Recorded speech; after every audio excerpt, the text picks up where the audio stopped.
Okay, Bihari થોડી આપણે સામાયિક પ્રતિક્રમની વાત કરીએ. અમે અભેદતાની વાત થઈ ને, તો આપણા જે નજીકની ફાઇલ, ચીકણી ફાઇલ છે, એના બધા આપણે જે ગુના કરેલા હોય એમની સાથે એનો પ્રતિક્રમ કરવાનું છે.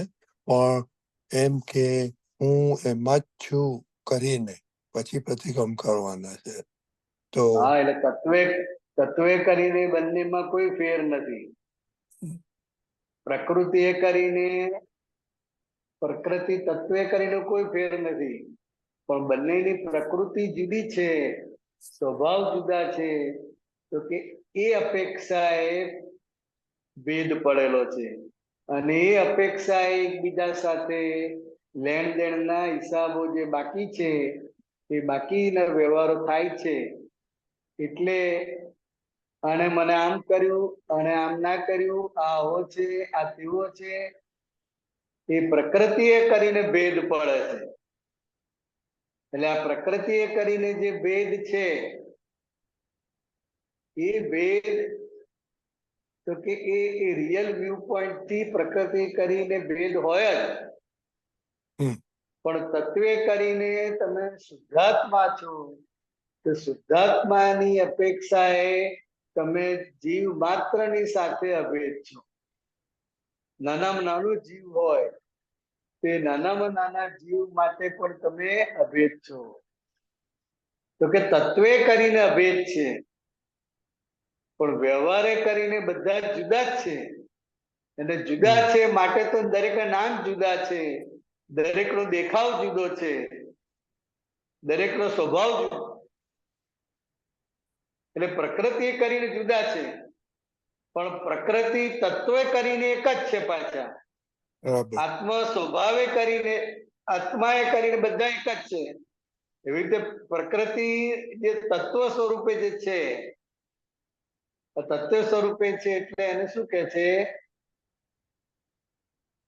તો કે શુદ્ધ પરમાણુ સ્વરૂપે જે છે, તો કે એ પ્રકૃતિ જ છે.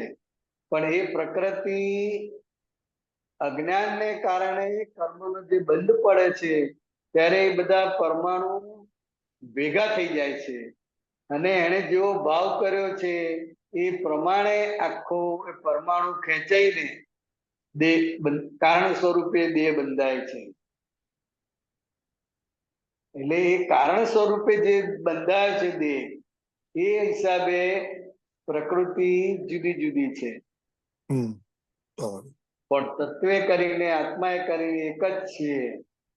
એટલે આ બે દ્રષ્ટિથી જોવાનું છે. શુદ્ધ પ્રકૃતિએ કરીને એક જ છે, પણ અવસ્થાએ કરીને જુદા છે. શું છે? મૂળ તત્વે કરીને બધા એક જ છે. પછી એ પૂતગલ તત્વ હોય કે આત્મ તત્વ હોય, તત્વે કરીને બધા એક જ છે, પણ કર્મના સંજોગોના આધારે જે કંઈ પણ કર્મના ઋણાનુબંધ ઉભા થયા એના કારણે બધા જુદા છો. પ્રકૃતિએ કરીને જુદા છે, અને આત્મા સ્વરૂપે તો કાયમ માટે એકના એક જ છો. ત્યાં ક્યારેય ભેદ હોતો જ નથી. હા, તો આવી રીતના આપણે સમજીને પ્રતિક્રમણ કરીએ તો એની ઇફેક્ટ બહુ થાય, સરસ થાય ને. હા, એટલે એ ગુનેગાર તરીકે નથી. આપણે અત્યાર સુધી કઈ રીતે કે એને ગુનો કર્યો છે અથવા મારો ગુનો થઈ ગયો છે એ રીતે આપણે પ્રતિક્રમણ કરતા હતા. પણ હવે જે આપણે પ્રતિક્રમણ કરીએ છીએ એ અજ્ઞાનને કારણે, માન્યતાને કારણે જે બંધાઈ ગયા છે, એ માન્યતામાંથી બહાર નીકળવા માટે પ્રતિક્રમણ કરીએ છીએ. એ દોષ સ્વરૂપે નથી.